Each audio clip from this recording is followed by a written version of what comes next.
Controversies, main stances make me fake and shook, so circumstances make me go ham like sandwiches, greatly put. It looks a kill, I had bandages from all the hate he looks, cause I speak 7 languages, wrote almost 80 books.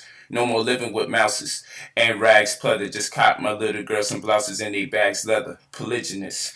And my spouses got mad cheddar. Niggas mad cause I'm flipping houses like bad weather. 3,400.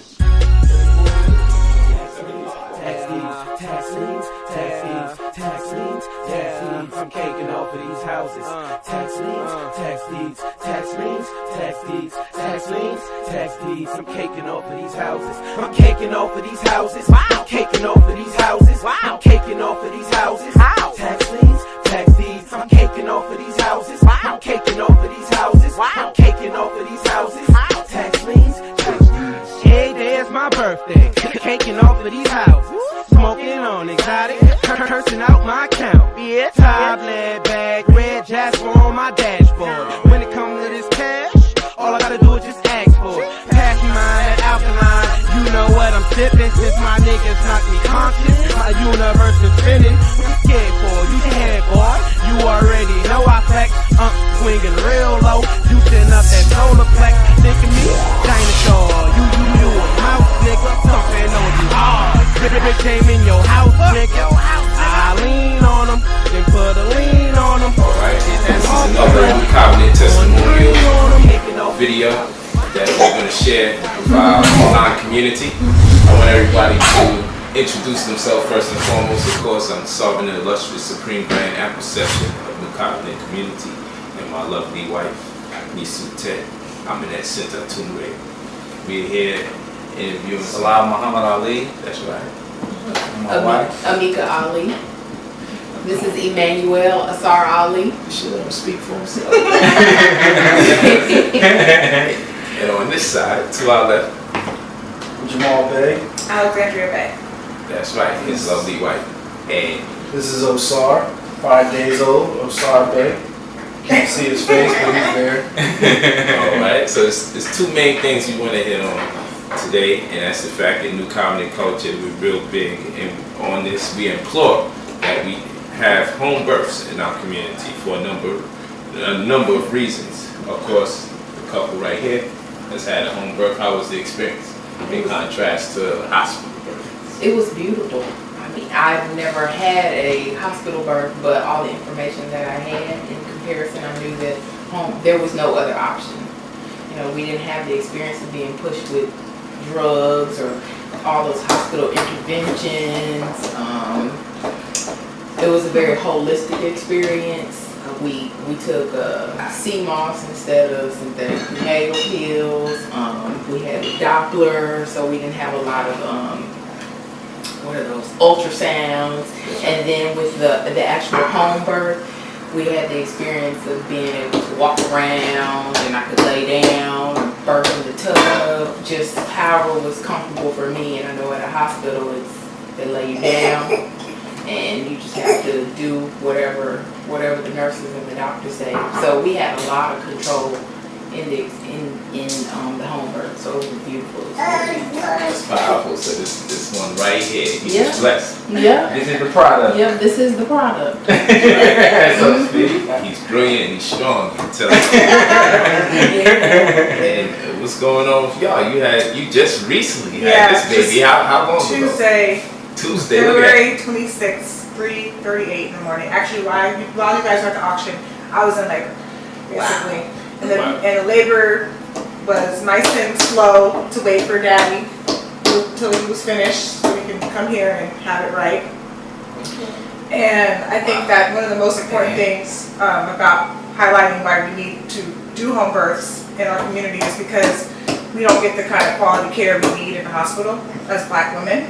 And there's just the statistics show that, you know, in terms of like maternal mortality rates, infant mortality rates, and all that. So I think that home birth would be a great option for us to not only empower ourselves, have more control over the environment, but also to, you know, be bearing strong, healthy kids into this world. So yeah, everything about my home birth was amazing. Just even getting the counseling leading up to my home birth was amazing. Meeting with my midwife every couple of weeks, having that one-on-one contact and all that was amazing. And then the birth itself, we're women, it's natural, you know what I mean? It's like, it's nothing, It's gonna happen. it's gonna happen. So it just felt very much like, like just how it's supposed to be. So what's up?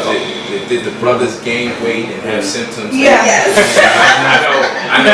For Andre, I gained all the weight I was doing. I don't grow up. I grew up galore. I was waking up. I don't know what it was, but I was going through things, and she was looking at me like, "Pull yourself together, man." Like, I'm pregnant here. I know. I didn't believe You her. gain weight every day. Going through emotions. all this stuff was going on, having night sweats. I was just like, It's true, what's man. going on? And it's true. Cause I would say, babe, something's wrong. My shoulders is hurting. She's like, my shoulders too. It was crazy. And I'm still working. We still just working it off right now. That's right. She's getting slimmer. I'm getting slimmer. So Yeah, that's right. we're working it off. It's It was powerful. good. That's It a was connection good. right Yeah, there. man. yeah. For all the brothers out there, to literally be able to hold and catch your baby, like, Oh man, as that's soon right. as he or she To comes be the out, first one. and be the first ones to touch your baby, and handle it like all that's something that, man, it's priceless. You ain't gonna get that in the hospital. They're gonna whisk your baby away, That's right. hit them with the shots. Who knows what they extract DNA, melanin, whatever. Yeah. Whatever they doing behind them closed doors, making melatonin pills. Whatever. And the placenta, taking that, and it has so much genetic material, most Yeah. God knows what they do with it, amongst Yeah. many other things. I have his cord actually. We just got to dry it out today. So I have his cord over there actually. We made pills out of the placenta, for her Health and her nutrition. postnatal health and nutrition, and of course, the baby forever have his DNA, in the umbilical cord. That's right. Yeah. We planted our joint, but every replant, we have the baby revisited, every year. It's powerful, and to not have your child subject to those bright halogen lights, it's a shock to the central nervous system of the child. It deadens the God genes of the child, before they even have an opportunity to thrive in this world, amongst many other things. So we always implore that we have the home birth. So I'm proud of y'all and the fact that, despite what everyone says out there and all the problems and the potential complications you could have, to do something so natural, it's tricky because you're led to believe you need to use that medium or that venue because there are things in that venue that you don't have in your house. You don't have the fancy carts with the wheels and these 2-3-inch needles. You start being led to presume that you must be in that environment because, hey, my house doesn't come with these type of supplies. But that's just the technology that they added to the circumstance in order to make you feel like that you're not doing something you're supposed to do. Because just 50 years ago, people were giving birth to their children in the homes. Yeah, especially black people, we weren't allowed in hospitals. So it was just like my grandmother was had all her kids at home. That's right. The segregation was like, Yeah, especially in the South. yeah. That's right. And everybody should feel that they can do this. Don't let anybody tell you that you can't do this because you can do this. I didn't know I could do this. We didn't know we could do it. So Brother Polight started teaching on it, and he made us see that you can do this. So we did that. That's right. And we generate our own sovereign affidavits of nativity, record the live birth of our child, reminiscent to that of the deed. It's on public record and notice. The do's and the don'ts. We do the do's, because it's better to get it in when the child is born as opposed for them to be subject to the state and then trying to put the process into retrograde or reciprocate it. It's better off if we don't have to always revoke something. Right. And we can just do it right the first time around.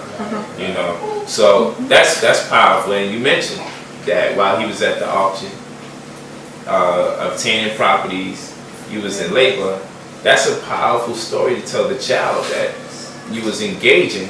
You are in your inception in this newly found real estate paradigm as it relates to the new covenant way of purchasing property, to be able to go in there and get property 3-4 times more plus what it's worth. I think that's phenomenal that story can be told about where daddy was during the time of labor. You know, you won. You won twice. You got new property and you got the child. And what's powerful about it is I met you in person. You've been a member of New Covenant. However, I met you in person, probably like 9 days prior to you purchasing. And you was like, hey, you know, I want to get out there and get it in. I want to get this property. How soon we can do it? You know, about 9 days later, you know, child born, and you got that investment going. That's, you'll go get it, man. And the child is going to be proud of you, man. Yeah, you know, I mean, anyone who, you know, isn't on this program or this plan by now, you know, I don't know what to tell y'all, you know, because at this point, you know, if you got a family, that's right. And that's what you it's know, all about. You really want to think about your future, you know, you get all these games. There ain't nothing other right now. There's nothing other than building your assets and your equity, which will lead you on your spiritual path. That's right. To being the true God. And there's nothing else more than that. Spiritual economics. And spiritual economics, and so you know,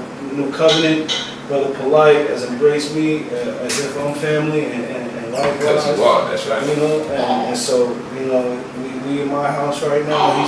He's like my brother. He can sleep on my couch right now. I feel like 47-hour drive.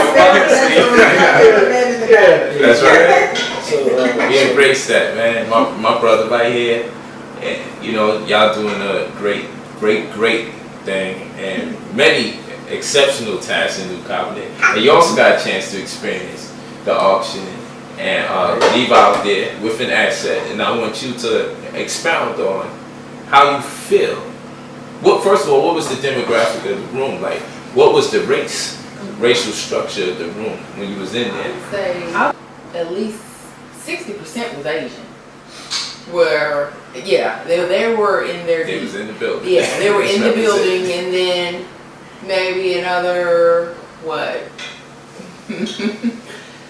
38% were Caucasian, and then the rest were us and miscellaneous. Exactly. Hybrids of all sorts of cultures. Right. Exactly. If someone was black, it was part of our group. Yeah, it was us. Exactly. Right. That was it. And that was amazing. That was eye-opening because, I mean, there were those properties there, and it's like you couldn't believe the prices. Especially the $248,000 property for $20,000. $20,000. That was crazy. That was crazy. Yeah. And it was like our community. A lot of us, we really needed to be in there because we're the ones that are really suffering deeply from this we're the least likely to recession / depression right now. Exactly. Right. Least likely to get it. Research Institute will tell you that anybody making $100,000 or less in the interim of them retiring, they will be thrusted into poverty. All right, and these are statistics that we have to take serious. Right, but they don't lie. Well, we don't like. I realize we don't like looking into the future. Right. We don't like looking into that crystal ball. We like to talk about what's going on now. We gotta get this money now. We gotta make this thing happen. Yeah. It's very hard to get people, especially in the 35 and older generation, to conceptualize how to plan for something that transpires 20, 30 years from now. You know, you have to be cultivated to think like that. Right. You know, because what we're used to is, yo, if I give you $200, how soon can I make it $400? Mm-hmm. Yeah. And you say, give it 2 weeks. 2 weeks? Mm-hmm. Man, I'm just spending it right now, man. I ain't no time for that. You know, that so the mentality is 100% return like that. You know, it's ill. You know, so we don't have patient money. Right. It's a whole different philosophy. We have to be able to look at something and say, I'm willing to wait 10 years to see how it looks. Now, everything doesn't go like that, granted, and we can't afford to wait for 10 years for every investment, true. Right. But the more quality investments is what we're talking about, being able to be accessible to help your progeny, your children. Mm-hmm. You know, you have to, if you're no good to no one else if you're not good to yourself. Right. So what happens when you're in your 50s or your 60s and your children have to rely on you, but you have nothing to offer? It's going to kill you in your old age. Right. And in fact, it will kill you quicker. knowing that you can't do for someone that you love and care about. So we have to be able to start having a vision for what transpires 20, 30 years from now. And we can't rely on the pension solely because what $40,000 or $100,000 represents today, because of hyperinflation, it means something totally different. It contrasts immensely. 20, 30 years from now is nothing, which is why many people that retire have to go and apply for another job and have a lower probability of actually getting the job because of their age in the first place. So money changes, and that's why we need the astrologer of money, the economist, who gives us ideal perspective of how money, or the interpretation of money, or interpretation of equity, years to come, so we can prepare. So right now we have that interpretation. We have to prepare. We have to make sure that we're in the $150,000 plus echelon. In order for us to have anything to invest in. If you don't have monies to invest, then you don't have no future. And that's how it is, unfortunately, in a capitalistic construct. What you gonna do about it? Complain about it and be thrusted into poverty, or accept the conditions that are and maneuver through the fox paths of this de facto system, and in turn possibly bestow upon the children that to come a legacy that they can be able to use to enhance the perspective of credit and finance in their day. But we just can't sit here and moan and groan about it. We have to put something together, you know. And that's what this is all about, just planning on a state level, community-wise. And if we can get each individual to be successful, then we can rely on the networking of those successful individuals to put something more deep and profound together. But first we have to establish individual success amongst us all. And then we network all those individually successful beings to lighten the burden on each individual to prepare a more conducive environment for their children.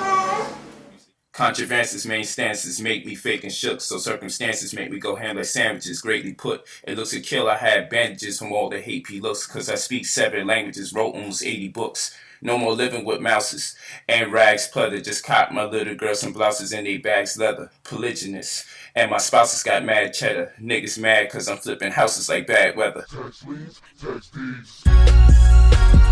Tax liens, tax deeds, tax liens, tax deeds, tax liens, tax deeds. I'm caking off of these houses.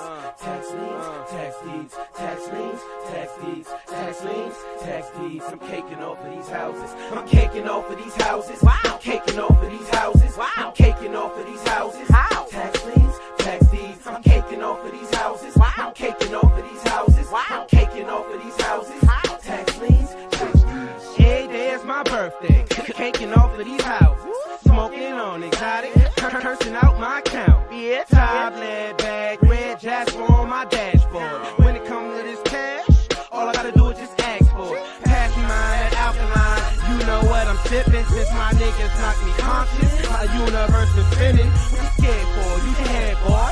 You already know I flex. Swinging real low. Juicing up that solar plex. Thinking me? Dinosaur. You a mouse, nigga. Stomping on you hard. Big game in your house, nigga. I lean on them. Then put a lean on them. Get that hawk strip. On green on them. Caking off of these houses. Wow. Caking off of these houses. Wow. Caking off of these houses. How? Tax liens, tax deeds. I'm caking off of these houses. Wow. I'm caking off of these houses. Wow. I'm caking off of these houses. Tax liens, tax deeds. These tax liens and these tax deeds got a nigga moving at max speed. You can catch me with a black queen in the backseat riding Benz G. Activated my sovereignty. So now your ass gotta work for me. It's streets fixings and schools built and more businesses in my community. Life is easy when you got money in your pockets. I only invest in assets, so of course I'm making profit. I predict and create my future, so you can call me a prophet. And yeah, they see me shining, so of course they wanna gossip. Stop it, the hot topic is about houses with no mortgages. Life's a game, don't know the rules, then you might as well just forfeit it. No matter where on earth I'm at, shit, I can survive in forces. Got a godlike mentality, so I always